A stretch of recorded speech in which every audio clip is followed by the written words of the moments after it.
Sore itu, aku berjalan cepat, menunduk, dan menahan perih di dada.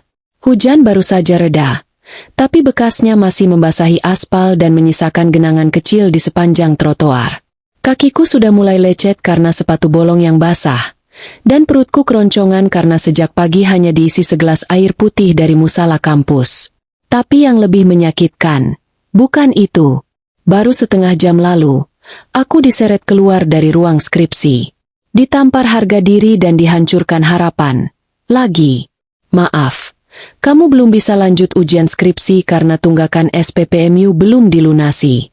Sudah kami beri toleransi, tapi ini aturannya, Nisa. Ucapan itu masih terngiang, dingin dan menusuk. Disampaikan langsung di depan dosen penguji dan mahasiswa lain yang menunggu giliran. Aku hanya bisa mengangguk pelan, pura-pura kuat, lalu melangkah keluar ruangan dengan senyum yang kutarik paksa. Tapi begitu di luar, air mataku tak bisa lagi kutahan. Bukan karena malu, tapi karena lelah. Lelah jadi miskin. Lelah jadi orang yang selalu bisa mengerti keadaan. Padahal tak ada yang pernah benar-benar mengerti keadaanku. Namaku Nisa. Usia 23 tahun. Anak sulung dari 3 bersaudara. Ibuku buruh cuci. Bapakku sudah lama meninggal karena kecelakaan kerja di proyek. Sejak itu, kami hidup seadanya. Aku kuliah pakai beasiswa, sambil kerja serabutan buat bantu ibu dan bayar sekolah adik-adikku. Dan hari itu, rasanya seperti aku kalah telak dalam hidup. Aku menyusuri jalan kampus menuju halte, niat pulang. Tapi langkahku berhenti di dekat taman kecil di ujung jalan. Di sana, di bawah bangku taman yang sedikit tertutup bayangan pohon ketapang, aku melihat sosok tubuh kecil meringkuk. Seorang nenek, kuyup, baju lusuhnya menempel di tubuh keriputnya.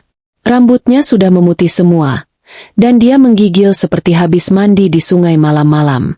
Aku mendekat, perlahan. Nek, nenek kenapa? Nenek itu tak menjawab. Bibirnya bergetar, matanya setengah terbuka. Nafasnya cepat dan pendek. Aku langsung panik. Ya Allah! Aku berlutut, menggoyang bahunya perlahan. Nek, dengar aku enggak? Nenek sakit ya?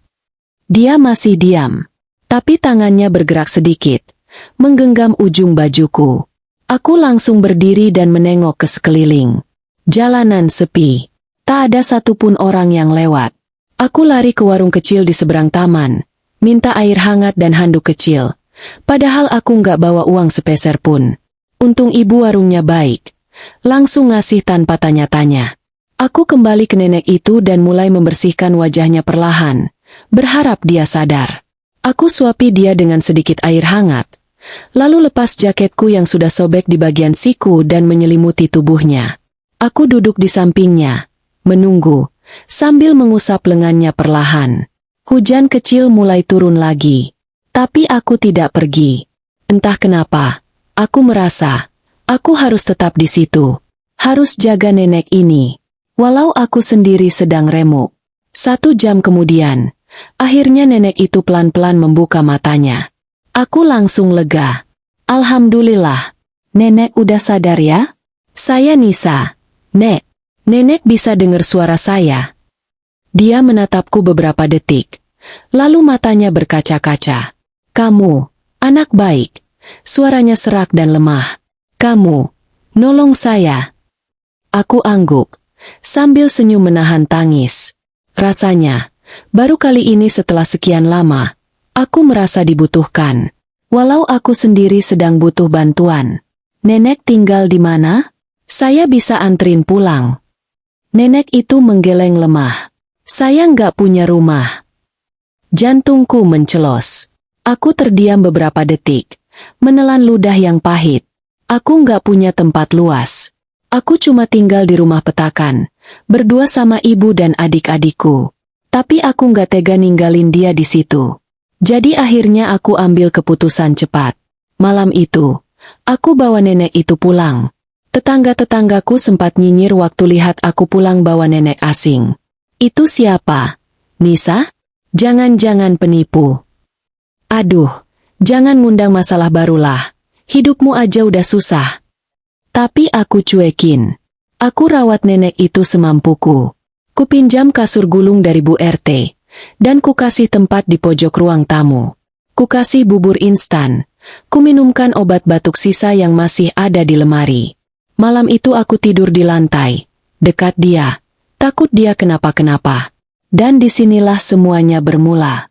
Sebuah keputusan kecil, naluri hati untuk menolong, tanpa tahu bahwa ternyata, tangan keriput yang kugenggam hari itu, adalah tangan yang akan mengubah seluruh hidupku.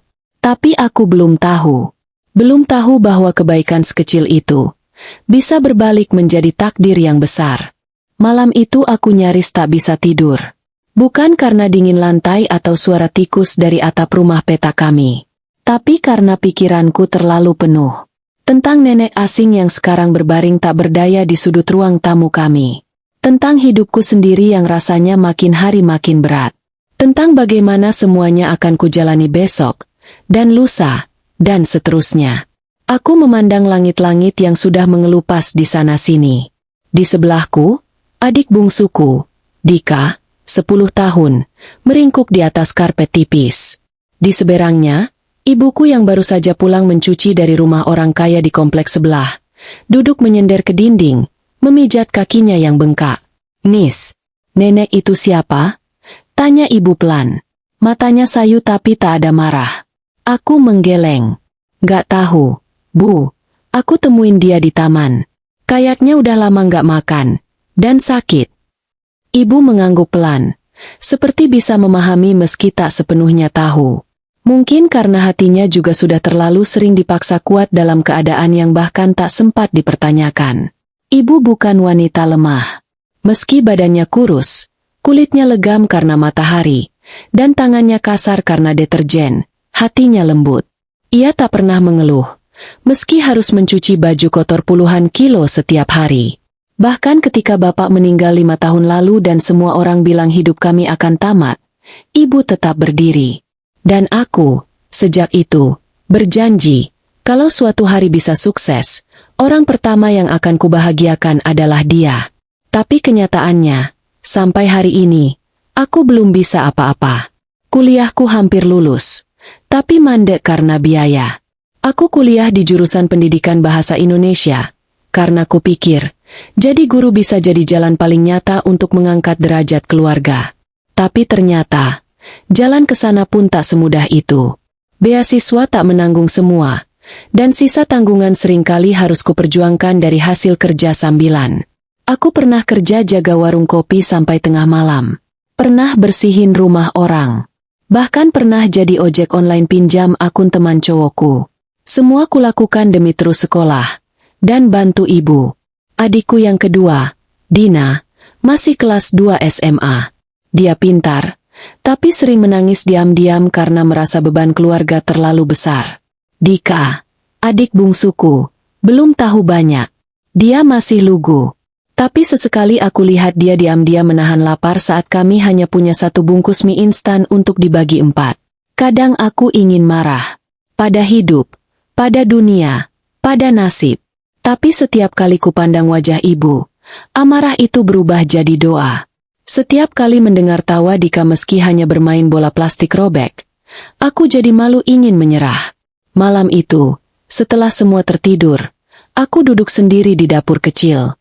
Membuka buku catatan skripsiku, membaca ulang halaman demi halaman yang sudah kususun selama berbulan-bulan. Hatiku perih.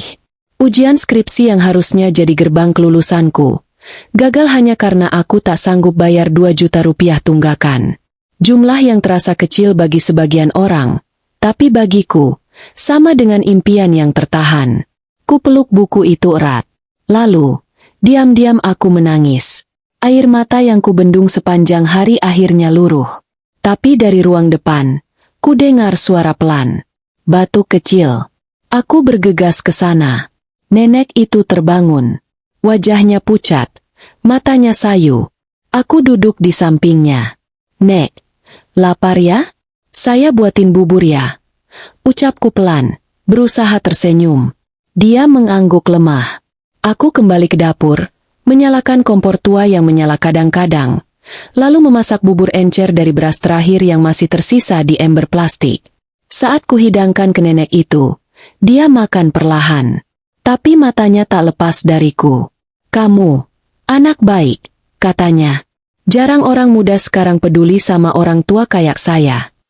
Aku menunduk malu.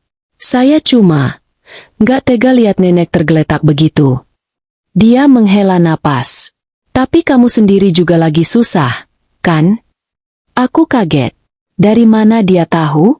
"Nenek bisa lihat dari matamu. Mata orang yang terbiasa menahan. Mata orang yang biasa mendahulukan orang lain, padahal dirinya sendiri lagi luka." Kata-katanya menusuk, tapi juga menenangkan. Aku mengangguk pelan, tak mampu berkata apa-apa. "Nak," dia melanjutkan, "apa kamu percaya bahwa kadang Tuhan mengetuk hidup kita lewat orang asing?" Aku menatapnya. "Kadang, kamu nolong orang, bukan karena orang itu butuh kamu, tapi karena kamu yang butuh pertolongan, dan Tuhan pakai orang itu sebagai jalan baliknya." Aku terdiam. Kata-katanya terlalu dalam untuk malam yang dingin. "Terima kasih, ya, Nisa," bisiknya. Aku hanya tersenyum. "Sama-sama, Nek." Dan malam itu, untuk pertama kalinya setelah sekian lama, aku merasa hangat. Bukan karena selimut, bukan karena dapur yang menyala, tapi karena ada perasaan, entah dari mana, bahwa aku sedang berada di jalan yang benar. Meski berat, meski penuh luka, tapi aku belum tahu. Belum tahu bahwa nenek yang kutolong itu menyimpan rahasia yang akan mengubah seluruh arah hidupku. Dan bahwa apa yang kulakukan hari ini akan menjadi investasi terbesar dalam hidupku, bukan dalam bentuk uang, tapi dalam bentuk takdir. Pagi itu, matahari belum tinggi ketika aku terbangun. Masih ada kabut tipis yang menyelimuti halaman sempit depan rumah. Udara terasa dingin, tapi bukan itu yang membuatku merinding. Saat mataku menyapu ruang tamu, aku menyadari sesuatu. Nenek itu sudah tak ada. Kasur tipis tempatnya berbaring kosong. Selimut kecil terlipat rapi. Bahkan gelas yang semalam kupakai untuk memberinya minum sudah dicuci dan diletakkan kembali di rak tua dapur kami. Aku segera berdiri dan mencari ke sekitar rumah. Di dapur? Tidak ada. Di kamar mandi umum? Kosong. Aku bahkan berlari keluar, melintasi gang kecil yang mulai ramai oleh ibu-ibu menyapu halaman dan anak-anak berseragam SD. Tapi tak ada tanda-tanda kehadiran nenek itu. Seolah dia pergi, begitu saja, tanpa jejak. "Bu, nenek yang semalam." Seruku tergesa pada ibu yang sedang menjemur cucian. Ibu menoleh, rautnya bingung. "Loh, bukannya masih tidur di ruang tamu?" Aku menggeleng. Nafasku memburu. "Nggak ada, Bu. Dia pergi." Tapi aku berhenti. Sebab di meja ruang tamu yang reot itu, kulihat sebuah amplop putih. Kertasnya bersih dan terlipat rapi. Di atasnya tertulis namaku dengan tulisan tangan yang sangat rapi. "Untuk Nisa." Tanganku gemetar saat meraih amplop itu. Ada sesuatu di dalamnya. Tak hanya surat, tapi juga benda kecil berbentuk lonjong, dibungkus kain beludru merah tua. Aku duduk pelan-pelan, membuka surat itu lebih dulu. "Nisa, anak baik, terima kasih. Bukan karena kau telah menyelamatkanku, tapi karena kau telah mengingatkanku bahwa kebaikan masih hidup di dunia ini. Semalam kau memberi aku bubur, tapi yang lebih berharga darinya adalah kasih sayangmu. Perhatian tulus yang bahkan tak kutemui dari darah dagingku sendiri. Aku tak bisa lama tinggal, tapi aku tidak akan pergi selamanya. Kita akan bertemu lagi, dalam keadaan yang tidak kau duga. Aku titipkan satu benda padamu. Mungkin kau belum tahu nilainya, tapi saat waktunya tiba, kau akan tahu. Jangan lepaskan. Jangan berikan pada siapapun. Percayalah. Dan satu lagi, tetaplah jadi kamu. Dunia ini perlu lebih banyak orang seperti Nisa. Dari seseorang yang ingin melihatmu tersenyum di atas panggung kebahagiaan." Air mataku langsung mengalir. Aku bahkan tak sadar sejak kapan mulai menangis. Tapi ada sesuatu dalam kata-kata itu yang menyentuhku. Begitu dalam. Rasanya seperti dipeluk oleh seseorang yang benar-benar mengerti lelahku. Seolah Tuhan mengirimkan seorang malaikat hanya untuk mengatakan, "Aku lihat perjuanganmu, nak. Aku tak akan biarkan kamu terus menderita." Dengan hati-hati, aku membuka kain beludru merah itu. Isinya adalah sebuah liontin kecil berwarna emas keperakan, berbentuk bulat oval. Di bagian tengahnya terukir huruf R dengan desain mewah. Liontin itu tampak mahal. Tapi aku tidak yakin apakah itu emas sungguhan atau bukan. Tapi yang jelas, benda itu bukan sesuatu yang bisa dimiliki orang biasa. Aku mengepalkan benda itu erat-erat di tanganku. Apa maksud nenek memberiku ini? Apa ini semacam warisan? Atau hanya simbol? Tapi kenapa dia bilang, "Jangan lepaskan"? Aku terus menatap benda itu dalam diam, saat Dika menghampiriku sambil membawa sepatu sekolahnya. "Kak, tadi Nisa ngomong sendiri ya? Neneknya kemana?" tanyanya polos. Aku mengusap matanya yang masih belekan, lalu memeluknya. "Dia pergi, Dek. Tapi dia ninggalin sesuatu yang berharga," jawabku pelan. Hari itu, pikiranku kalut. Aku harus bekerja bantu bersih-bersih di rumah Bu Lestari, tetangga kaya di gang depan. Tapi sepanjang waktu, aku seperti tak berada di sana. Bayangan tentang nenek itu, suratnya, dan liontin misterius itu terus memenuhi kepalaku. Nis, fokus dong. Gelas Bu Lestari mahal loh, tegur Mbak Dini, sesama pembantu di rumah itu. Aku tersadar dan buru-buru meminta maaf. Saat aku bersih-bersih di ruang tamu, aku iseng membuka ponsel pinjaman dan mencoba mencari di Google. Liontin huruf R ukiran antik. Dan mataku membelalak. Salah satu gambar yang muncul mirip sekali dengan liontin milikku. Tertulis bahwa liontin itu bagian dari koleksi perhiasan kuno milik keluarga pengusaha legendaris di Indonesia. Benda kolektor. Harganya tidak main-main. Beberapa situs menyebut harganya bisa mencapai ratusan juta tergantung kondisi dan asalnya. Aku menelan ludah. Tidak. Jangan-jangan ini bukan kebetulan? Aku segera menyimpan liontin itu dalam dompet kecil dan menyelipkannya di balik pakaian dalamku. Aku tak mau ambil risiko.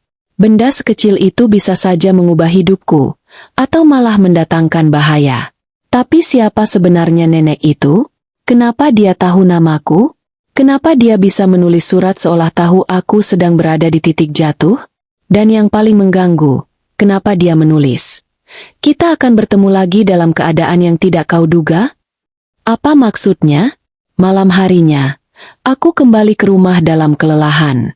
Ibu sedang mengurut kakinya sendiri, Dina belajar di pojokan rumah, dan Dika sudah tertidur. Aku menyendiri di sudut, menatap liontin itu lagi. Apakah aku harus menjualnya? Kalau benar ini benda mahal, aku bisa lunasi tunggakan kuliah. Bisa bantu ibu bayar utang warung. Bisa beliin Dika sepatu baru yang solnya sudah bolong. Tapi, suara dari dalam hatiku melarang. "Jangan lepaskan." Kata-kata itu terus terngiang. Seolah bukan hanya dari surat, tapi dari suara dalam diriku sendiri. Ada sesuatu tentang liontin ini yang belum terungkap. Dan malam itu, sebelum tidur, aku membuat keputusan penting. Aku tidak akan menjual liontin ini. Apapun yang terjadi. Besoknya, sesuatu mulai berubah. Pagi itu dimulai seperti biasanya. Aku bangun lebih awal dari semua orang, memasak nasi untuk sarapan, menyiapkan air mandi, dan menyuapi Dika sebelum dia berangkat sekolah. Tapi entah kenapa, sejak aku membuka mata, hatiku terasa tidak tenang. Seolah ada sesuatu yang akan terjadi hari ini. Sesuatu yang besar. Aku mencoba mengabaikannya. Sehabis menyapu halaman depan, aku bersiap ke tempat kerja paruh waktuku di sebuah toko kelontong milik Pak Suryo. Tapi baru saja aku keluar dari gang rumah, langkahku terhenti. 2 mobil mewah berhenti di ujung gang sempit yang bahkan jarang dilewati mobil. Mobil itu terlalu mentereng untuk ada di lingkungan kami. Satu berwarna hitam mengilap, jenis SUV besar. Satunya lagi sedan perak yang menonjolkan logo mobil Eropa terkenal di bagian depannya. Orang-orang mulai berbisik. "Ih, itu mobil siapa ya? Jangan-jangan pejabat ya?" Itu yang turun orang bule loh. Aku refleks ikut menengok. Dari salah satu mobil, keluar dua pria. Yang satu bule, berkepala botak dan berkacamata gelap. Yang satu lagi pria lokal, berjas abu-abu, wajahnya kaku dan serius. Mereka tampak bukan orang sembarangan. Wajah mereka tegang, dan tangan pria berjas itu memegang foto besar berwarna yang dilingkupi bingkai emas tipis. Aku terpaku ketika melihat gambar di foto itu. Itu nenek yang kutolong. Ya Tuhan, itu jelas sekali wajahnya. Kerut-kerut wajah yang khas, senyuman samar yang pernah aku lihat saat dia menatapku dengan lembut malam itu. Dadaku langsung sesak. Bu, itu kan? Aku menggamit ibu yang baru keluar rumah karena penasaran. Dia ikut membelalak. Ya Allah, itu nenek yang kamu tolong 2 malam lalu. Nis. Seketika pria berjas maju ke arah kami. Dengan suara tegas dan penuh penekanan, dia bertanya, "Permisi, apakah salah satu dari Anda pernah melihat wanita dalam foto ini?" Dia mengenakan jubah abu-abu dan kemungkinan sedang menyamar atau mengembara. Kami sedang mencarinya atas perintah keluarga besar. Aku menahan napas. Ingin rasanya aku langsung menjawab, "Iya, aku yang nolong dia," tapi ada sesuatu yang menahan lidahku. Aku tak tahu siapa mereka. Apa niat mereka? Bagaimana kalau mereka malah membawa masalah? Lagi pula, liontin itu masih ada padaku. Sesuatu yang sangat mungkin mereka cari. Pria bule itu menatapku tajam. Matanya menyipit, memperhatikan wajahku lama, lalu berbisik ke pria lokal. Dia seperti terlihat dalam rekaman CCTV.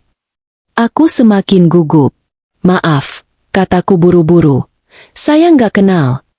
Dan aku langsung masuk ke gang, menyelinap di antara anak-anak kecil dan ibu-ibu yang menatap penuh rasa ingin tahu. Jantungku berdetak seperti genderang perang. Aku tahu mereka tidak akan menyerah begitu saja. Dan benar saja. Tak sampai 5 menit setelah aku sampai di toko Pak Suryo, seorang pemuda tinggi berbaju safari datang tergesa. Ia mencari-cari sesuatu, atau seseorang, dan matanya berhenti padaku. "Nisa?" tanyanya. Aku menegang. "Iya, saya." Dia menarik napas lega, lalu menyodorkan sesuatu. Sebuah kartu nama hitam elegan bertuliskan, PT Maharani Sentosa Group. Reno Mahendra, Sekretaris Khusus Direktur Utama. "Maaf, kami tidak bermaksud menakut-nakuti. Tapi kamu orang terakhir yang terlihat bersama beliau," ujarnya cepat. "Beliau siapa?" tanyaku pelan.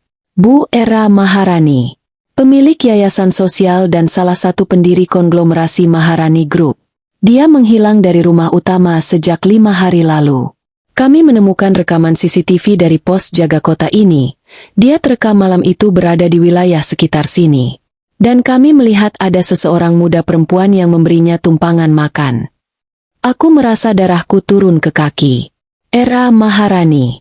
Nama itu bukan nama biasa. Itu nama yang pernah aku baca di majalah. Seorang perempuan legendaris yang konon tak pernah muncul di media sejak pensiun dari dunia bisnis. Sosoknya misterius. Tapi katanya dia masih mengendalikan banyak aset dan memiliki pengaruh besar. Bahkan, ada gosip bahwa dia pemegang saham tersembunyi dari beberapa rumah sakit besar dan jaringan perhotelan. "Dia ke sini? Tapi kenapa?" bisikku. "Bu Maharani memiliki kebiasaan aneh sejak beberapa tahun lalu," jelas Reno. "Setiap beberapa waktu, dia akan menyamar dan pergi, menghilang, untuk menguji manusia. Tapi kali ini dia tidak kembali, dan keluarga besar panik. Kami bahkan sudah mencurigai kemungkinan terburuk." Aku semakin bingung. Apa maksudnya? Menguji manusia? Apa hubungannya denganku? Reno menatapku lagi. "Jika kamu memang sempat bertemu dengannya, tolong katakan. Keluarga tidak akan menyakitimu. Justru kami butuh bantuanmu. Bahkan, mungkin kamu adalah kunci penting untuk menemukannya." Aku terdiam. Tiba-tiba aku ingat sesuatu. Kata-kata di surat yang ditinggalkan oleh nenek itu.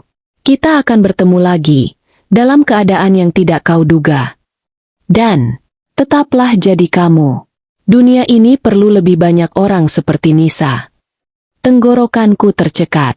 Rasanya seperti semua bagian dari puzzle mulai tersusun perlahan. Apakah benar nenek itu memang sedang menguji manusia? Menguji siapa yang benar-benar tulus menolong tanpa pamrih? Lalu, apakah karena aku memberinya bubur, tempat tidur, dan doa, dia meninggalkan liontin itu padaku? Maaf, Mas Reno. Aku berkata pelan. Saya memang sempat menolong seorang nenek malam itu. Tapi saya tidak tahu kalau dia orang penting. Dia tersenyum kecil. Justru karena kamu tidak tahu, itu menjadi penting. Aku digiring ke mobil mereka dengan hati masih campur aduk. Dalam mobil mewah yang sunyi itu, aku diberi air mineral dalam botol kaca dan permen mint. Kami melaju menuju sebuah rumah besar di kawasan elit kota. Sesampainya di sana, aku melihat sebuah rumah layaknya istana. Pilar-pilar tinggi, taman berair mancur, dan para penjaga berseragam hitam di tiap sisi. Dan yang membuatku tercekat, di ruang tamu besar yang seperti lobi hotel itu, terdapat lukisan besar, yang menggambarkan nenek itu dengan gaun emas dan mahkota kecil di kepalanya. Aku tercekat. Dia benar-benar orang besar. Bukan gila. Bukan pengemis. Tapi orang paling berpengaruh di kota ini. Dan satu suara dari balik tangga lantai 2 memanggil lirih, membuat bulu kuduku meremang. Nisa, kamu datang juga akhirnya. Aku menoleh. Seseorang berdiri di sana, wajahnya mirip sang nenek, tapi lebih muda. Dan ia menatapku dengan mata berkaca-kaca. Aku berdiri mematung di tengah ruang tamu yang luas dan hening. Udara ruangan ini wangi, seperti campuran mawar putih dan kayu manis mahal. Aku tidak tahu harus meletakkan kaki atau tanganku di mana. Lantai marmernya begitu mengilap. Sampai-sampai aku bisa melihat bayanganku sendiri dari bawah. Sosok yang berdiri di tangga itu melangkah perlahan ke arahku. Wanita paruh baya, dengan rambut panjang disanggul setengah, mengenakan kebaya biru gelap modern yang anggun. Tatapannya tajam, namun ada luka dalam matanya yang tak bisa disembunyikan. Aku hanya bisa berdiri membeku saat dia mendekat. Tangannya gemetar, lalu menggapai wajahku, menyentuh pipiku perlahan, seolah mencoba memastikan aku benar-benar nyata. Kamu Nisa, ya? Suaranya bergetar. Aku mengangguk perlahan. Dia menarik napas panjang lalu menatap Reno, pria sekretaris itu. Dia benar-benar seperti yang diceritakan ibu. Ibu? Aku mengulang. Iya. Aku putri dari Bu Maharani. Namaku Indira. Lidahku keluh. Bu Maharani, nenek yang aku tolong. Dia, benar-benar ibumu. Indira mengangguk dengan mata berkaca-kaca. Kami kehilangan jejaknya 5 hari lalu. Itu bukan pertama kalinya beliau menghilang, tapi kali ini berbeda. Biasanya dia hanya pergi 2 atau 3 hari. Tapi waktu itu, dia meninggalkan sesuatu yang membuat kami semua kebingungan. Dia menoleh ke Reno dan memberi isyarat. Reno membuka sebuah map kulit dan mengeluarkan selembar surat tua dengan tulisan tangan, serta foto-foto. Saat aku menatapnya, jantungku hampir berhenti. Salah satu foto itu adalah aku. Foto candid. Saat aku sedang menyuapi di kabubur. Foto itu jelas-jelas diambil diam-diam dari kejauhan. Ada juga foto saat aku membungkuskan bubur untuk si nenek. Saat aku menggenggam tangannya di gang. Dan saat aku membetulkan selimutnya malam itu. Tanganku mulai gemetar. Dari mana? Tanyaku dengan suara kecil. Dari kamera kecil yang beliau bawa. Beliau merekam semuanya. Indira menarik napas dalam. Seperti yang sudah diceritakan Reno, ibu sering melakukan uji kemanusiaan. Ia percaya bahwa dunia ini makin dingin, makin banyak orang berhitung sebelum menolong. Tapi ia selalu yakin bahwa di antara ribuan orang egois, pasti ada satu yang tulus. Kali ini, ternyata, itu kamu, Nisa. Aku menunduk, pipiku panas. Aku bukan siapa-siapa. Aku hanya menuruti naluri. Aku hanya merasa tidak tega melihat nenek tua gemetar di malam hujan. Indira lalu menyerahkan surat itu padaku. Ini, surat yang beliau tinggalkan di ruang pribadinya sebelum pergi. Tanganku gemetar saat membuka lembar kertas itu. Tulisannya melengkung dan khas. Saat kubaca isi suratnya, aku nyaris tak bisa bernapas. Jika aku tidak kembali, cari gadis bernama Nisa. Dialah yang kupilih. Dia akan membawa cahaya baru ke keluarga ini. Jangan pandang status atau hartanya. Lihat hatinya. Karena di dunia ini, orang seperti dialah yang paling langka. Jika aku wafat, biarkan dia membuka surat wasiatku pertama kali. Dia yang berhak tahu lebih dulu isi hati terakhirku. Tangisku pecah. Suara isaku pecah di tengah ruangan mewah itu. Aku tak bisa menahan perasaan yang mengaduk dadaku. Kenapa aku? Aku hanya gadis biasa. Anak kampung. Hidup susah. Tiap bulan masih utang di warung. Apa yang kulakukan sampai seorang konglomerat sehebat beliau menulis namaku dalam surat terakhirnya? Kenapa beliau memilih aku? Tanyaku dengan suara nyaris putus. Indira mendekap bahuku pelan. Karena kau tulus. Karena kau peduli. Dan karena, entah bagaimana, beliau berkata, aku merasa seperti menemukan cucuku sendiri dalam gadis ini. Aku tak tahu harus berkata apa. Tanganku dingin, tapi wajahku panas. Dunia seperti berputar. Di satu sisi aku merasa dihargai, tapi di sisi lain, aku ketakutan. Ini semua terlalu besar untuk aku pahami. Tiba-tiba, pintu ruang utama terbuka. Seorang pria setengah baya masuk. Wajahnya tegas dan angkuh.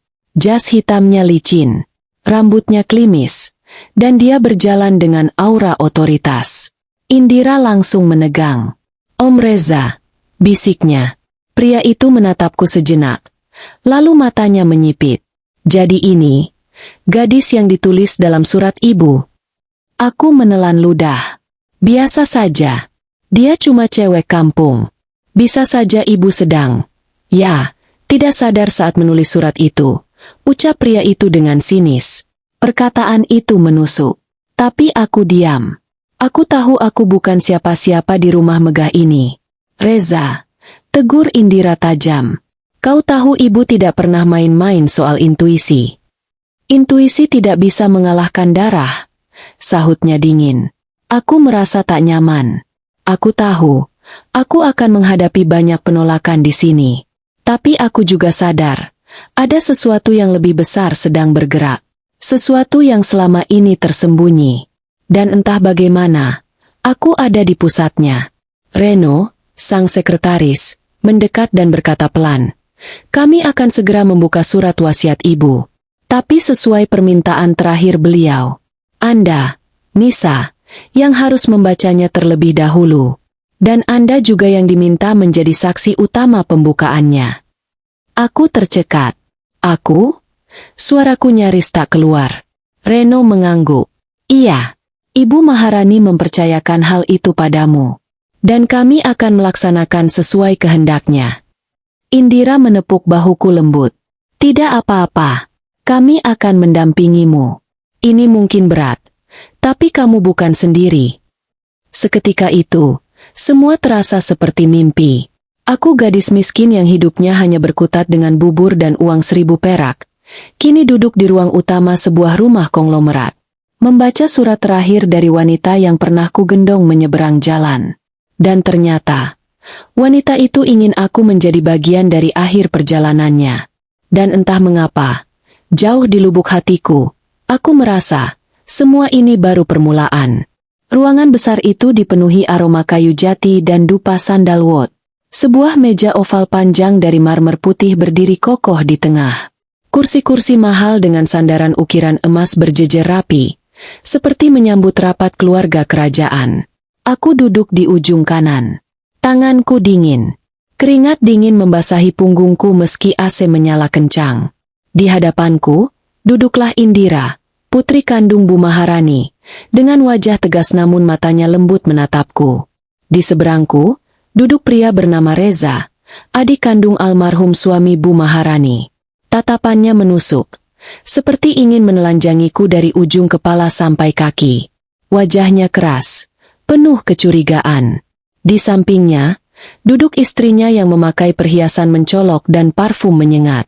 Mereka seperti tidak sabar ingin menyingkirkan kehadiranku dari ruangan itu. Sementara Reno, sang sekretaris yang setia, berdiri di ujung meja dengan map hitam di tangan. Di dalamnya, surat wasiat Bu Maharani. Baik, ucap Reno akhirnya. Suaranya tenang namun terdengar jelas di seluruh ruangan. Sesuai amanah Ibu Maharani, surat wasiat ini akan dibacakan hari ini, dengan kehadiran semua anggota keluarga terdekat dan, matanya melirik ke arahku, satu saksi istimewa, yaitu Nona Nisa. Tatapan tajam langsung tertuju padaku. Aku hanya bisa menggenggam jemariku sendiri. Jantungku berdetak keras. Apa isi surat itu? Kenapa aku harus membacanya pertama kali? Reno membuka map hitam itu perlahan. Di dalamnya ada amplop krem tua, tersegel dengan cap lilin berinisial M. Dengan hikmat, ia mengangkatnya. Sesuai permintaan almarhumah, surat ini hanya boleh dibuka dan dibaca oleh Nona Nisa terlebih dahulu, di hadapan semua anggota keluarga. Tangan Reno gemetar sedikit saat menyerahkannya padaku. Aku nyaris tak bisa bernapas saat menyentuh amplop itu. Dengan perlahan, ku gunting bagian atasnya dan menarik selembar kertas halus dengan tulisan tangan yang rapi dan tegas. Tanganku bergetar hebat, tapi aku memaksa diriku membaca dengan lantang, seperti yang diamanahkan. Untuk keluargaku yang tercinta, dan untuk gadis berhati emas bernama Nisa, yang telah menyalakan cahaya terakhir dalam hidupku. Aku, Maharani Kartasasmita, dalam keadaan sadar dan sehat, menyatakan isi wasiat ini sebagai keputusan akhir yang tidak dapat diganggu-gugat. Aku melirik sekilas ke arah semua orang. Indira terdiam dengan mata merah. Reza menyilangkan tangan di dada. Istrinya mendengus pelan. Aku lanjut membaca. Aku sadar, hidupku dihabiskan dalam kelimpahan. Tapi di akhir hidupku, aku justru merasakan cinta paling tulus dari orang yang bahkan tidak mengenalku, seorang gadis bernama Nisa. Dia tidak tahu siapa aku. Dia hanya tahu bahwa aku manusia yang lemah, lapar, dan kesepian. Dan dia menolongku tanpa pamrih. Untuk itu, aku dengan sadar dan penuh kasih, memberikan bagian dari warisanku kepada Nisa, sebagai ucapan terima kasih dan penghormatan terakhir. Bukan karena belas kasihan, tapi karena pengakuan. Seketika itu, suasana ruangan berubah tegang. Istri Reza mencondongkan badan ke depan. Reza mengepalkan tangan. Aku lanjut. Suaraku bergetar. Aku menyerahkan kepadanya satu properti villa di daerah Puncak yang selama ini kusembunyikan dari publik, serta sebagian saham 5% dari perusahaan keluarga yang atas namaku pribadi, bukan atas nama PT. Dan jika Nisa bersedia, aku mengangkatnya secara simbolis sebagai cucu asuhku. Semua hak hukum sepenuhnya diserahkan kepada pengacara keluarga untuk diselesaikan. Tanganku menurun perlahan. Aku menatap Reno. Dia mengangguk pelan. Betul. Itu tertulis jelas dan telah disahkan secara notaril pada 6 bulan sebelum beliau wafat. Kata Reno mantap. Apa? Bentak Reza. Ini tidak masuk akal. Wanita ini bahkan bukan bagian dari keluarga kami. Istrinya menimpali. Dia siapa sih? Anak siapa? Mau jadi cucu adopsi pula. Dasar penipu bermodal air mata. Aku membeku. Namun sebelum aku bisa menjawab, Indira berdiri. Cukup.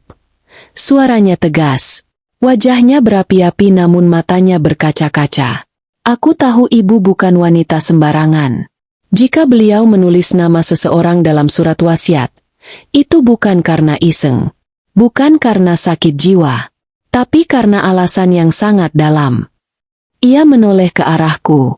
Dan kamu, Nisa, sudah menyentuh sisi manusiawi ibu lebih dari siapapun di ruangan ini. Aku tak bisa berkata-kata. Mulutku kering. Suasana makin panas.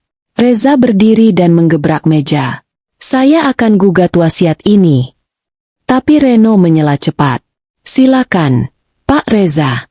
Tapi perlu diketahui, seluruh aset yang diberikan kepada Nona Nisa adalah atas nama pribadi almarhumah, bukan bagian dari PT atau aset warisan bersama.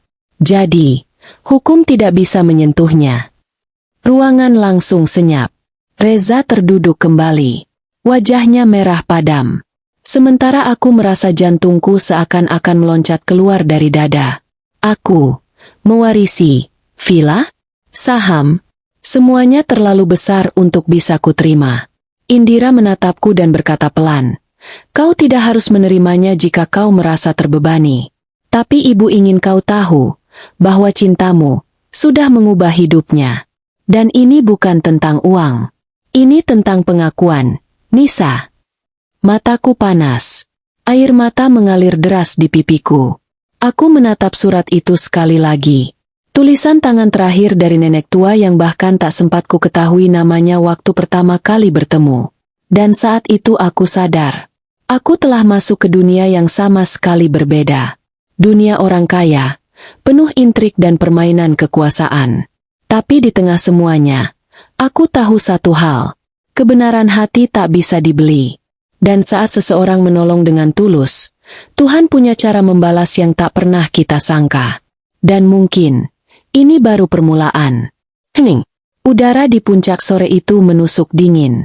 Kabut turun perlahan seperti selimut tipis yang melingkari pohon pinus dan rumah-rumah megah di kejauhan. Villa tempat aku berdiri sekarang bukan villa biasa. Bangunannya menjulang 2 lantai, bergaya kolonial klasik, dengan jendela tinggi dan balkon yang menghadap ke lembah hijau. Sebuah lonceng tua tergantung di teras depan, berderit pelan ditiup angin.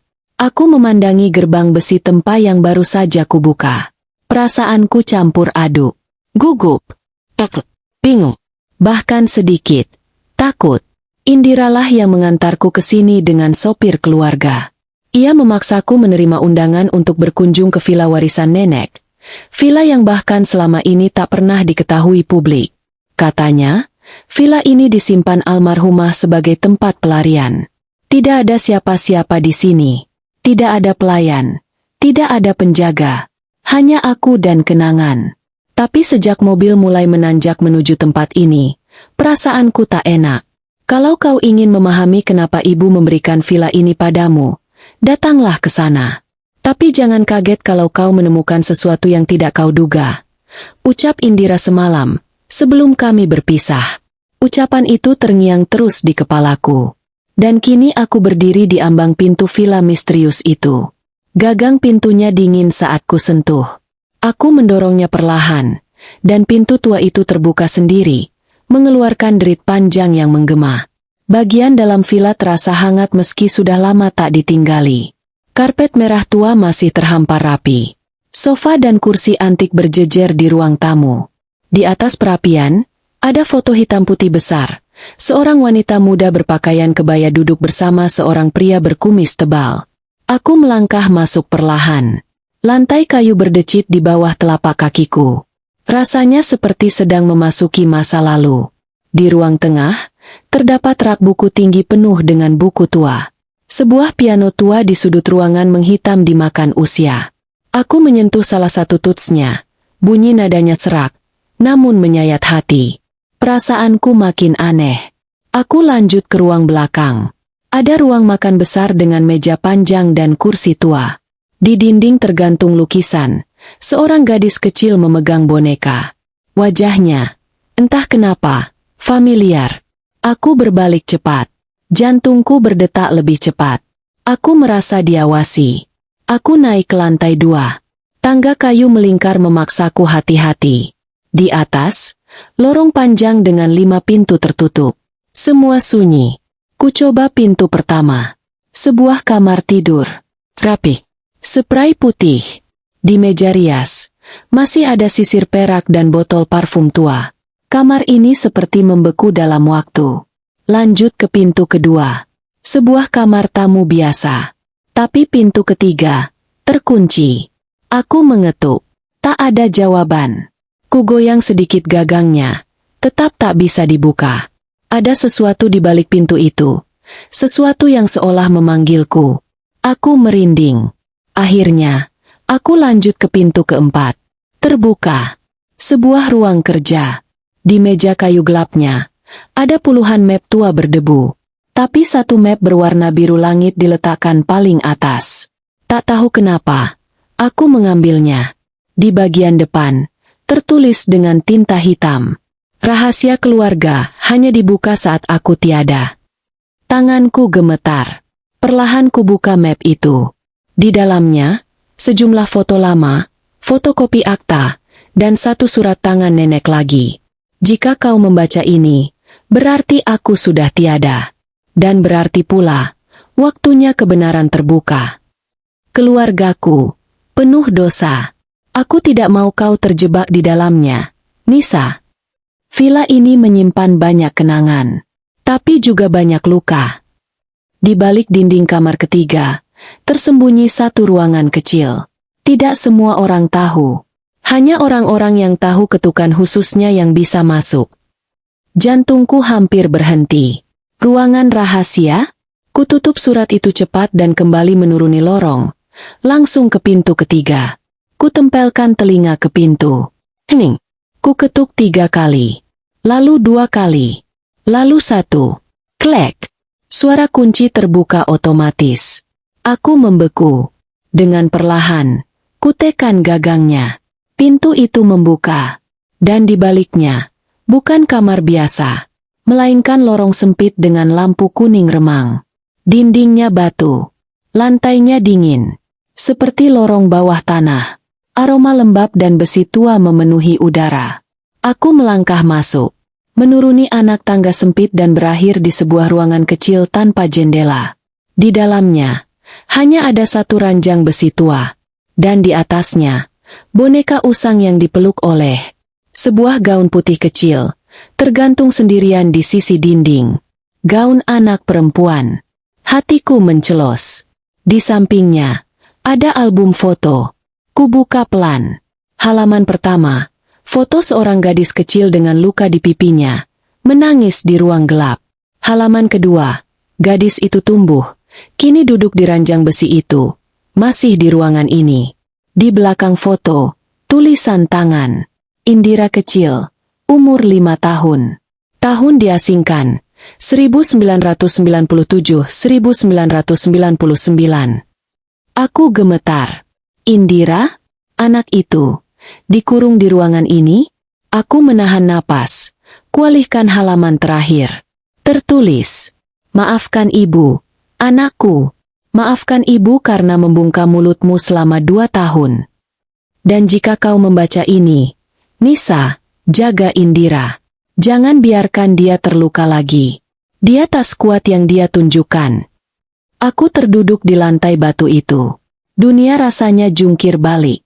Selama ini aku melihat Indira sebagai wanita dewasa kuat, berdarah biru, galak, dan karismatik. Tapi di balik semuanya, dia menyimpan luka masa kecil yang disembunyikan dari dunia. Dan villa ini adalah saksi bisu penderitaannya.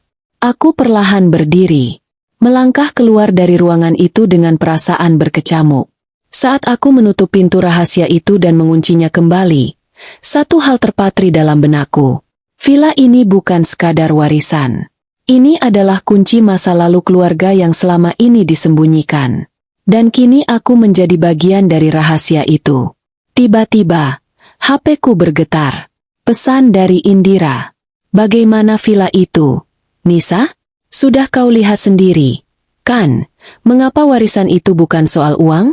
Itu tentang siapa yang layak tahu kebenaran. Aku menggenggam HP-ku erat. Aku tahu, sejak saat ini hidupku takkan pernah sama lagi. Pagi itu, langit Jakarta mendung seperti suasana hatiku.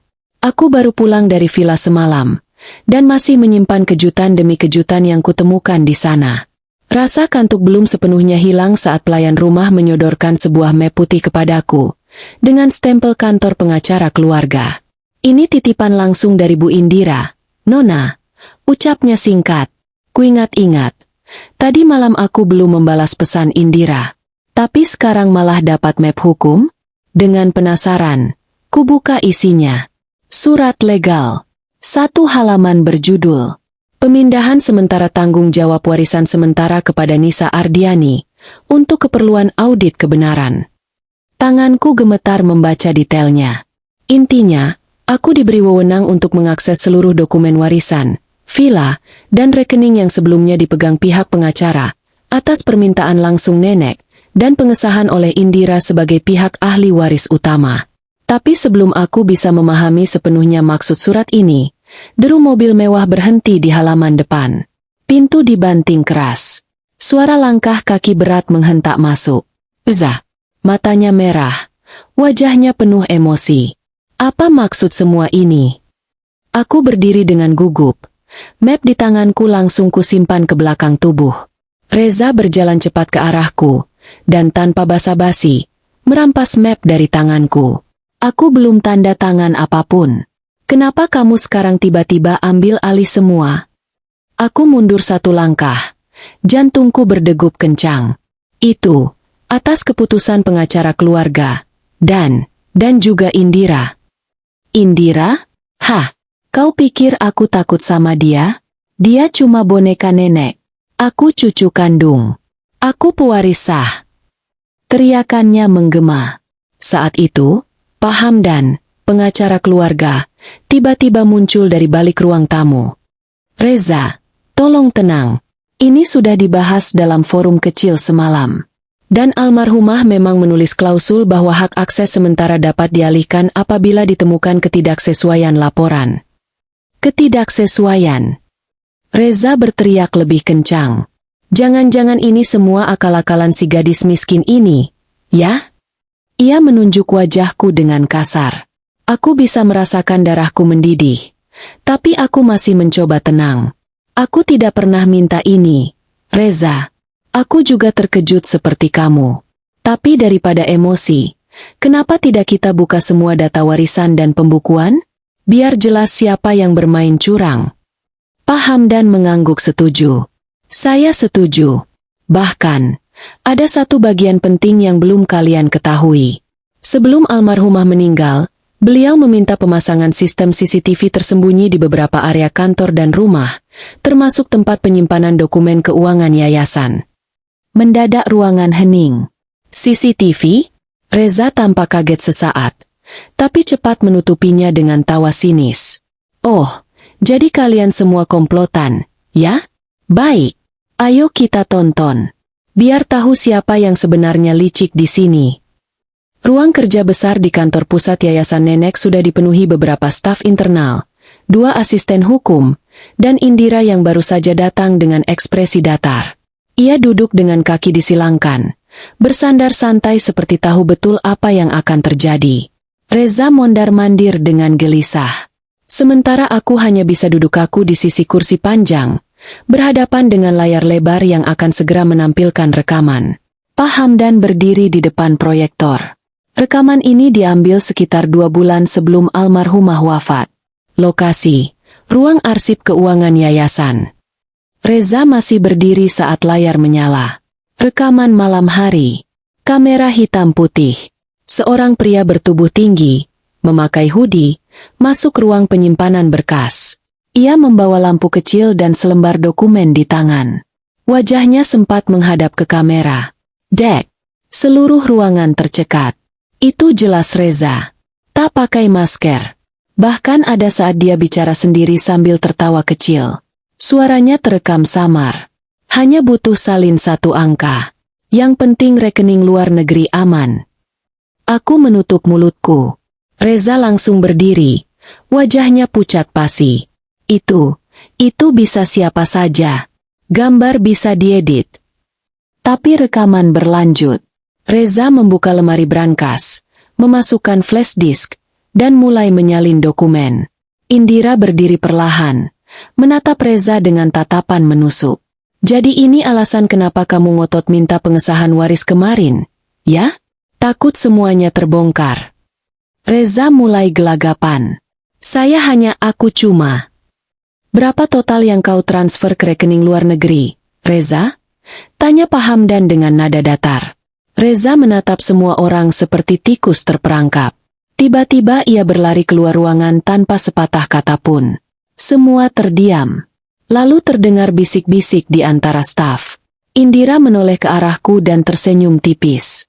Selamat datang di keluarga. Setelah kejadian itu, kabar tentang rekaman menyebar cepat. Reza menghilang selama beberapa hari. Berita mulai mencuat ke media internal perusahaan.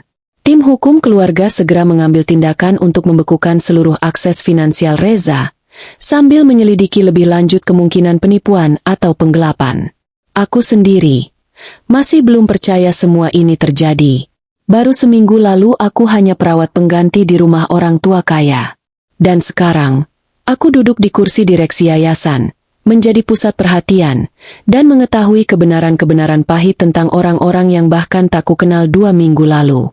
Sore itu, saat aku duduk sendiri di taman belakang rumah, Indira mendekat dengan secangkir teh hangat. "Kamu ingin menyerah?" tanyanya pelan. Aku menggeleng. Tapi aku juga tidak ingin menjadi musuh siapa-siapa. Indira menghela napas. Keluarga ini dibangun dari rahasia dan topeng. Mungkin kamu yang bisa membongkarnya. Aku tidak pernah percaya ada yang layak duduk di kursi ini, sampai kamu datang. Aku menatapnya. Untuk pertama kalinya, wajahnya tampak tenang. Bahkan matanya sedikit berkaca-kaca. Indira, bukan hanya wanita kuat, tapi juga wanita yang selama ini menahan beban terlalu besar seorang diri. Aku menyandarkan kepala di bangku taman, dan untuk pertama kalinya sejak villa itu, aku merasa punya tempat di sini. Tapi aku tahu, badai belum berakhir. Karena masa lalu belum sepenuhnya terkuak.